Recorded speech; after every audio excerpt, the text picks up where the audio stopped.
Hello, hello, Lawn Care Nation.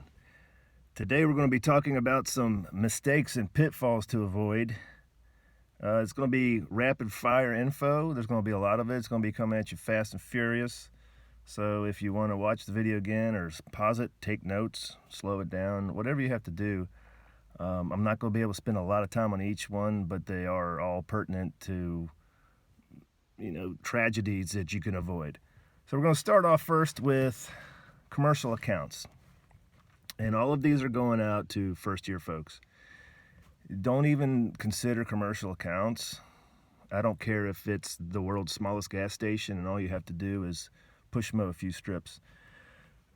Coming from a world where managers have to receive invoices, send invoices to home office and have home office pay, I can assure you that there are cases where you may not get paid at all. You may get paid 6 months down the road.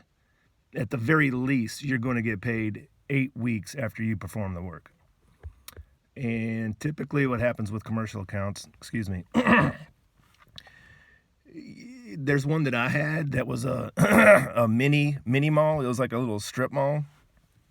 And there was trash everywhere, every time.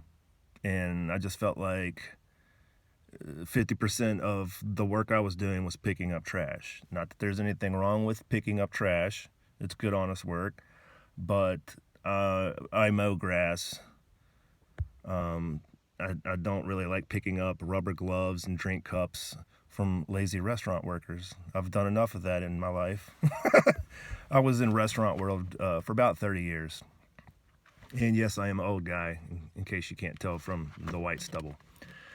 Okay, next on the list is do not lowball. What you're going to do when you lowball is you're going to set yourself up for failure. You're going to set your company up for failure. You're going to hurt the industry. You're going to hurt your bank account and those you love because you're going to be gone all day and you're not going to have anything to show for it. I could speak from experience because I was that lowballer in year one. I was that guy that thought it was a great idea to go out and undercut everybody. And I'll be honest with you, I'm going to rock the world because I'm going to take this thing by storm. I'm going to underbid everybody and get all the work. Well, there's plenty of work out there. You don't have to do that. And if you're out there mowing grass for $25 or $30 when you could be doing it for 40 or 50, or some guys make 75 doing it per yard. There's no reason to do that, especially when the equipment that you have is not set up for speed, it's not efficient, and there's no way on earth you can make those numbers work for you. Not at all. And a lot of folks will say, well, I never made $25 an hour or $30 an hour. As long as I can get $30 an hour, I'll be just fine. Yes and no, and it doesn't really work like that. If you want to get $30 an hour, you need to charge $60 an hour. And I'm just throwing that number out there because you're going to have overhead, a lot of it, and you're going to have windshield time. You're not just in a perfect world where you're a robot and you can go nonstop all day and you have 10 neighbors all in a row beside each other that want your services. It could get to that point, but you got to be a rock star. And you'll still have to take breaks. You'll still have to go to lunch. If you have employees, they're not going to want to rock it out like a cyborg all day. So don't lowball. There's no sense in it. And typically the lowballers are the ones you don't want. The lowballing customers, they're the ones you don't want. Because when it comes time to raise the prices, they're going to have a conniption fit or go into shock. Or just tell you no and let you go and go to the next guy. So just don't even go down that road. I'll touch on don't talk smack or gossip. Even if your client starts talking smack or gossiping about one of their neighbors or something, don't engage. That is a negative quality. You shouldn't be doing that anyway. Yes, everybody talks crap about everybody, but you shouldn't be doing it at work. You shouldn't be doing it as the owner of a company. Don't litter. I wouldn't smoke in sight, and I surely would not flick the cigarettes out into the street or in somebody's yard. And while we're on that topic, make sure you're respecting everybody, as well as the neighbors. Any vendors that might be coming into the neighborhood, Diamond Springs water guy, lawn fertilizing guy, any other kind of contractors, just respect everybody and put out a professional and courteous image of yourself, and that goes a long way. Because if you don't, you're going to get a bad rep quickly, and you're going to work yourself right out of that neighborhood, because everybody talks in neighborhoods. And that gossip thing that we talked about that you're not going to engage in, they're going to do that about you, and it's not going to be good things that they're saying. Next up, do not give discounts. Do not give discounts to neighbors. Surely don't give discounts to next door neighbors. You're cutting a house for, let's say, $45, and just because you're there and right next door is another neighbor, and you're thinking, oh, well, I'm already here, so I don't have to do the drive time, and it's convenient, and I don't want to lose these people, so I'm going to cut theirs for $35. Don't do it. You're hurting yourself, and you're going to end up losing both yards, because those neighbors talk, and it'll come up. Well, what's he charging you? $45. Well, he's only charging me $35. And then guess what? You're going to get a call. So don't do that. Don't do discounts for friends and family. Yes, someone may help you purchase some equipment or something like that, and if you want to pay them back, you know, that's up to you. No two situations are the same. But what I'm talking about is your neighbor wants you to come and work all day on their yard, like a small scale project, mulching or clearing something, or leaf removal or something like that. Either go full price or do it for free or trade, but do not discount it, because here's what happens. Let's say it's $500 worth of work. You do it for $250 or $300. You're going to feel like you got screwed. They're going to feel like they got screwed. And nobody needs to feel that way. Just explain it to them. Hey, it's really good sound advice that I was given to do it for full price or free.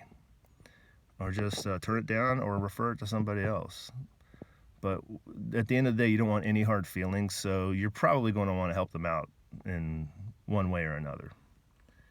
Okay, next up, don't even entertain the thought of hiring employees, at least until you get about 60 yards a week and you simply cannot handle it anymore.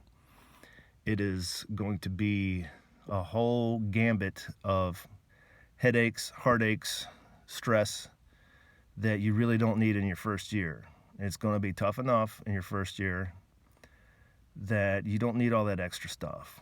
And essentially what happens is, let's say you're doing 10 yards a day, and that gets you to your price point that you're comfortable with and you want to be at.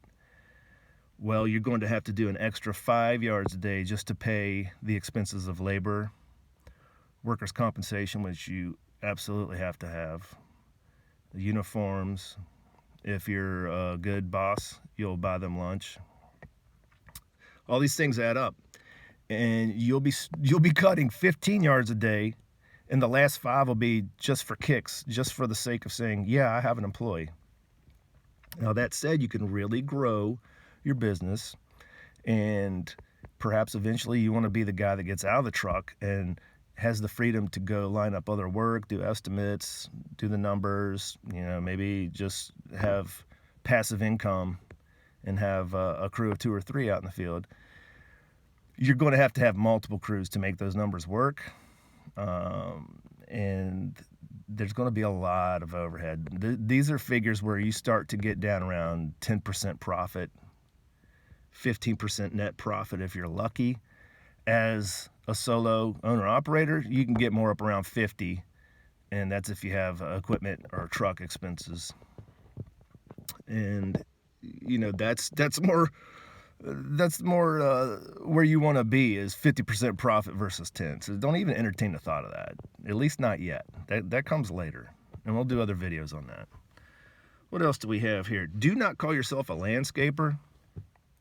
You're not a landscaper, and if you are, you're watching the wrong video. This is about lawn care. We mow grass, we fertilize it, we aerate it, we seed it, we may blow the leaves off of it, We trim it up real nice. We might get adventurous and trim some hedges, which is highly profitable. Prune an ornamental tree, which means you don't have to leave the ground, and your insurance should cover that. That's about the extent. I wouldn't do gutters, that's dangerous, but if you want to do that, by all means go ahead. Just be prepared to fall off a roof one day, because the numbers are not in your favor.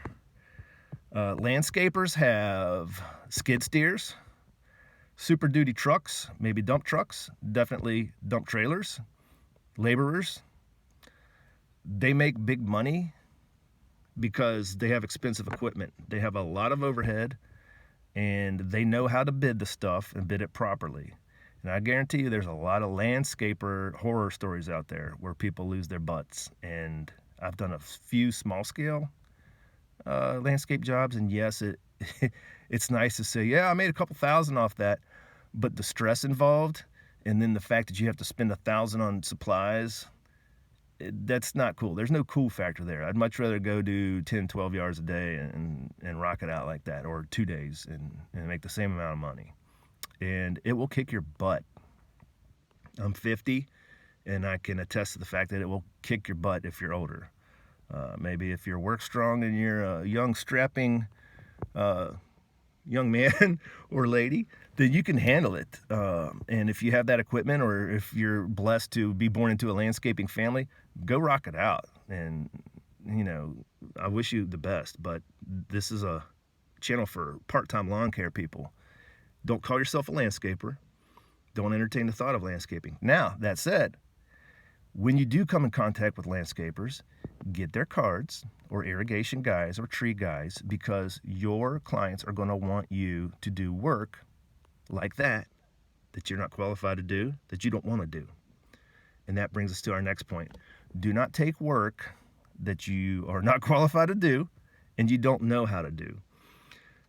Another first-year horror story. A lady had an issue with her drainage ditch in the back of her yard. And I thought, how hard could that be? All I have to do is kind of clear it out, dig it out, and plant grass. Well, that year we qualified as a tropical rainforest here in Richmond, Virginia, because we got so much rain. I think we were a half an inch away from technically being deemed a rainforest. And let's just say that didn't work out well. I had to go back there a couple times. I tried to take it in the shorts and do it for free, but the lady was so nice that she paid me every time I came back to fix the washouts.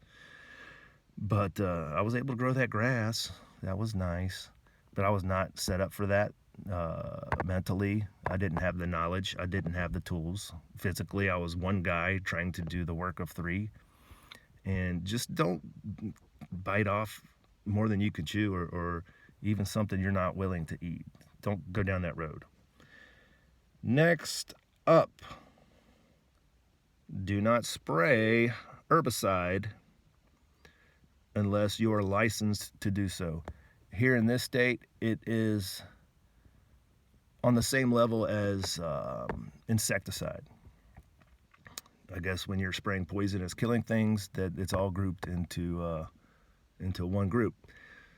And it's a little harder and more expensive to get certified for that. And from what I've seen, a lot can go wrong with that. Now, there's guys that make a lot of money doing it. I'd rather focus on growing things than killing them. So I focus on fertilizer, which was very easy. A low barrier to entry again. You can use granular or backpack sprayer until you get some other kind of spray rig going. But it's like 15 minutes worth of work, and it's typically twice the price you charge for mowing.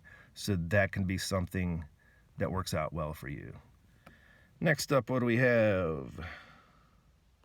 Do not take pictures of personal property or your neighbor's property, or your client's property.